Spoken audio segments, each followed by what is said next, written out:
예수님께서는 공생애를 시작하신 후에 제자들을 부르셨습니다. 그리고 제자들과 함께 온 갈릴리에 다니시면서 가르치시고 또 복음을 전파하시고 병든 자를 고치시는 본격적인 공생애 사역을 시작하셨습니다.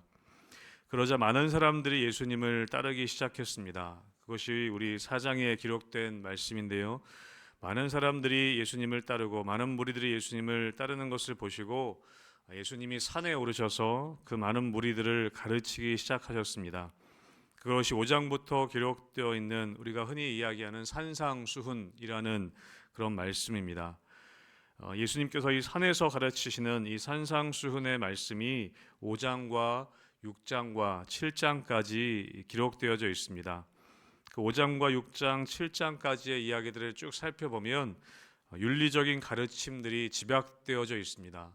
예수님을 믿는 사람들, 그리스도인들이 어떻게 살아야 할 것인가에 대한 윤리적인 가르침들이 굉장히 잘 나타내어져 있는 것이 5장, 6장, 7장의 산상수훈의 말씀입니다. 그리고 우리가 어제 읽은 우리 5장 1절부터 16절까지의 말씀은 이 산상수훈 전체의 서론 부분이라고 할 수 있습니다. 그래서 우리가 어제 본문을 잠깐 요약해 보면 앞부분에 5장 앞부분에는 팔복이 선언되어져 있습니다. 윤리적인 가르침들, 우리가 그리스도인으로 어떻게 살아야 할 것인가에 대한 윤리적인 가르침들을 가르치시기 이전에 우리 그리스도인들이 어떤 사람인지 먼저 그렇게 선언하고 계십니다.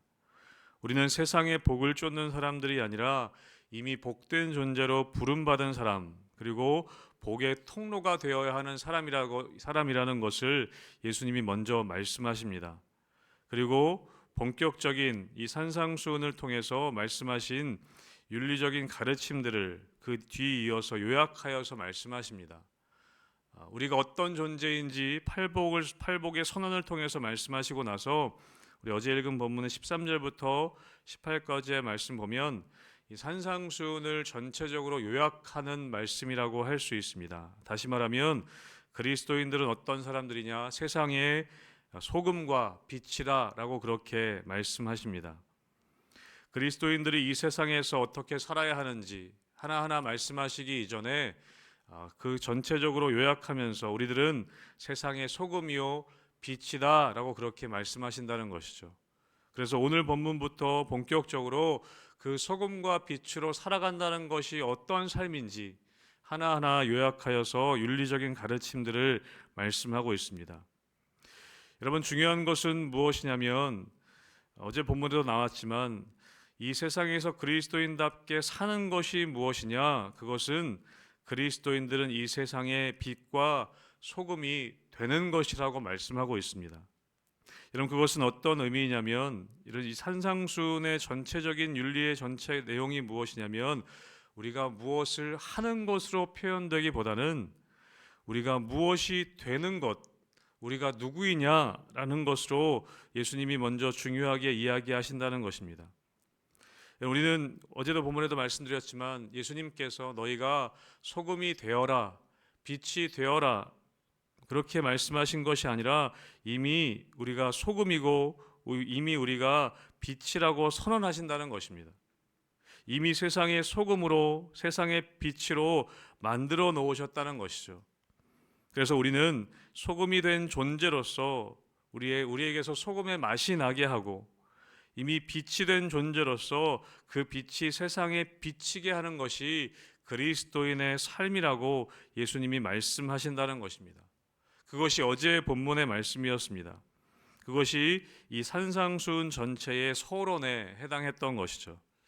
그리고 오늘 이제 본론으로 들어가게 됩니다. 여러분, 우리 17절 말씀을 우리 다시 같이 읽어보도록 하겠습니다. 17절 말씀 같이 읽습니다. 시작. 내가 율법이나 선지자를 폐하러 온 줄로 생각하지 말라. 폐하러 온 것이 아니요 완전하게 하려 함이라. 아멘. 예수님이 산상수훈에 대해서 산상수훈의 말씀을 선포하시면서 가장 먼저 이야기하시는 것이 무엇이냐면 율법에 대한 이 말씀입니다. 왜 그러냐면 이 유대인들에게는 이 그리스도인이 된 최초의 사람이 유대인들이었고 그리고 이 유대인들에게 있어서 이 율법이 윤리였기 때문에 그렇습니다. 그래서 오늘 윤리에 대한 가르침을 하시면서 예수님은 먼저 율법에 대해서 말씀하고 계신 것이죠. 어떻게 그리스도인답게 살 것이냐, 그것을 말씀하시면서 이 구약 성경과 이 율법과의 관계를, 그 율법을 어떻게 적용할 것이냐, 그것이 중요한 질문이었기 때문에 예수님은 오늘 이 율법에 대해서 말씀하고 있습니다. 오늘 예수님 뭐라고 말씀하시냐면, 내가 율법이나 선지자를 폐하러 온 것이 아니라 오히려 그것을 완전하게 하려고 왔다라고 예수님이 말씀하십니다. 여러분, 보통 우리가 성경을 읽을 때 이 율법은 굉장히 부정적인 의미로 우리가 해석하게 됩니다. 성경에서 율법을 얘기할 때 율법은 이제 다 지나가 버린 것이고 우리는 믿음으로 산다, 그렇게 믿음과 대비하여서 율법이 우리에게는 굉장히 부정적인 의미로 다가옵니다. 특히 사도 바울이 쓴 이 서신서들을 보면 율법과 믿음을 대조하면서 율법으로 구원받는 것이 아니고 믿음으로 구원받는 것이다, 그래서 율법을 굉장히 부정적인 의미로 우리가 느껴지게 됩니다. 그런데 오늘 17절 말씀은 예수님께서 뭐라고 하시냐면, 율법을 폐하러 온 것이 아니라 오히려 율법을 완전하게 하려고 왔다라고 예수님 그렇게 말씀하신다는 것이죠. 그리고 18절에 뭐라고 말씀하시냐면, 천지가 없어지기 전에는 율법의 1.1획도 결코 없어지지 아니하고 다 이룰 것이다 라고 말씀하십니다. 여러분, 이게 어떤 의미일까요? 율법의 1.1획도 결코 없어지지 않고 다 이룰 것이다. 오히려 예수님은 율법을 강화하시는 것처럼 오늘 보여집니다. 여러분, 이 천지가 없어져도 율법이 1.1획도 없어지지 않는다는 것이 율법을 문자 그대로 다 지켜야 한다라는 의미로 해석하는 사람도 있습니다. 구약의 율법을 문자 그대로 똑같이 지켜야 된다는 의미인가? 우리가 그렇게 질문해 볼 수 있는 것이죠. 우리가 여러분 이 본문을 우리가 해석하기 위해서는 우리가 오늘 읽은 21절부터 그 뒤에 나오는 율법의 구체적인 내용들을 보면 보다 자세하게 우리가 좀 알 수 있습니다. 오늘 본문을 보면 이어지는 21절부터 우리 5장 끝부분까지 보면 실제적으로 예수님이 율법의 조항들을 하나하나씩 말씀하시면서 이 앞에 본 말씀이 어떤 의미인지 우리에게 보여주고 계십니다. 여러분, 21절 우리가 읽은 말씀 보면 살인하지 말라. 여러분, 이것은 구약의 율법의 말씀입니다. 노하지 말라. 이 살인에 대한 말씀을 하시면서 그 뒤에 뭐라고 말씀하시냐면 분노에 대한 말씀을 하시고 있습니다. 또 27절부터 보면 음욕과 간음에 대한 말씀을 하십니다. 또 31절부터 보면 이혼에 대한 말씀을 우리에게 하시고 33절부터 보면 맹세에 대한 말씀을 하십니다. 그리고 38절부터 보면 보복에 대한 말씀, 그리고 43절부터는 원수 사랑에 대한 말씀을 우리에게 하고 계십니다. 이 율법에 기록된 6가지 이야기를 하시면서 이것들을 살펴보면 예수님께서는 율법 조항들을 문자적으로 받아들이지 않으십니다. 오히려 그 율법의 내용보다 더 철저한 기준을 가지고 우리에게 말씀하시는 것을 볼 수 있습니다. 여러분, 오늘 본문만 보면 21절에 예수님 말씀하시죠. 옛사람에게 말한 바 살인하지 말라라고 말씀하십니다. 살인하지 말라라는 율법이 있지 않냐? 살인하면 심판을 받게 되리라 하시지 않았냐? 그렇게 예수님이 율법을 말씀하시고, 그런데 22절에는 이렇게 말씀하십니다. 여러분, 22절 말씀 같이 한번 우리 읽어보겠습니다. 22절입니다. 시작. 나는 너희에게 이르노니 형제에게 노하는 자마다 심판을 받게 되고 형제를 대하여 라가라 하는 자는 공회에 잡혀가게 되고 미련한 놈이라 하는 자는 지옥불에 들어가게 되리라. 아멘.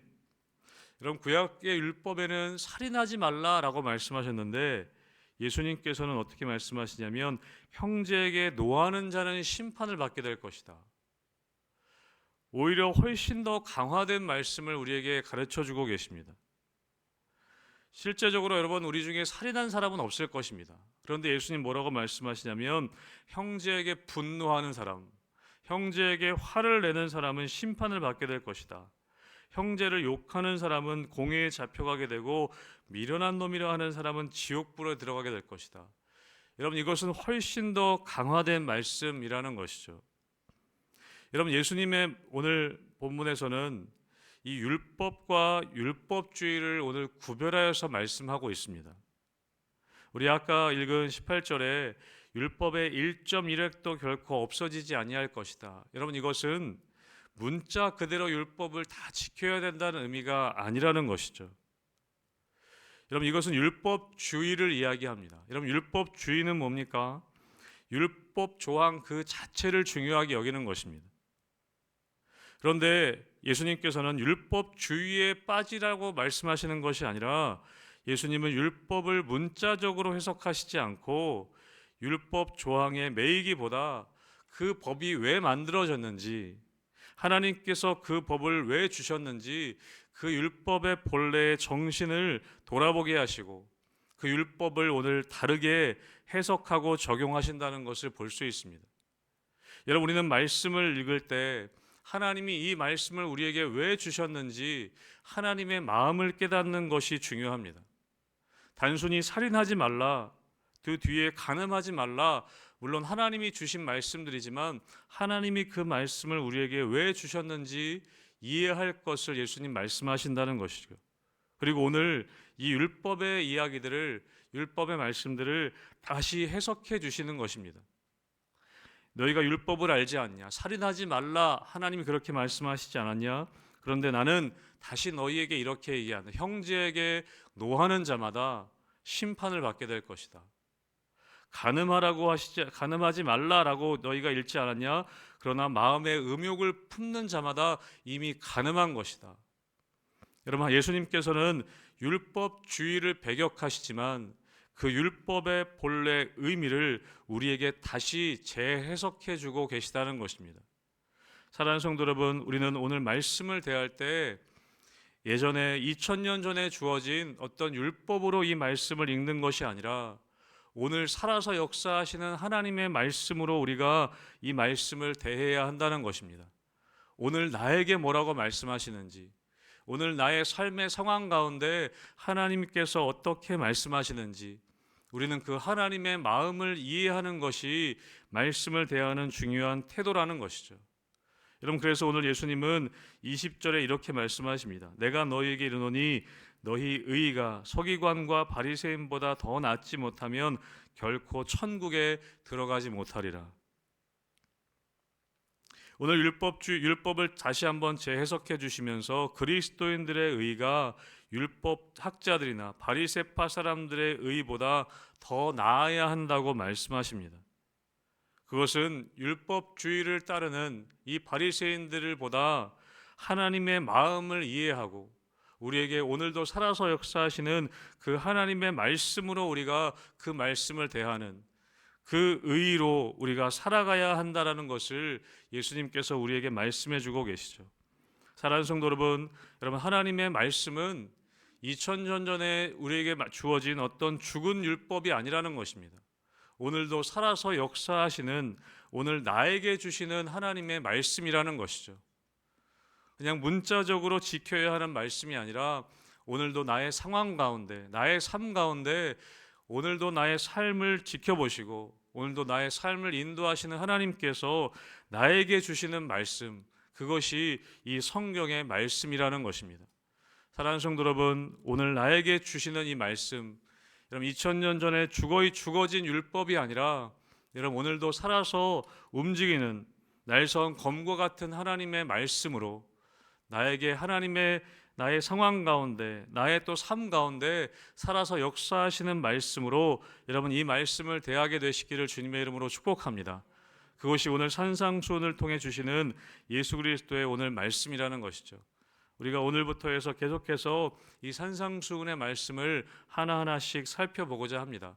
여러분, 그럴 때 이 말씀이 정말 살아있어서 오늘도 나에게, 나의 삶 가운데 직접적으로 살아서 역사하신 하나님의 말씀으로 나에게 들려지는 역사가 여러분 가운데 있게 되시기를 주님의 이름으로 축복합니다.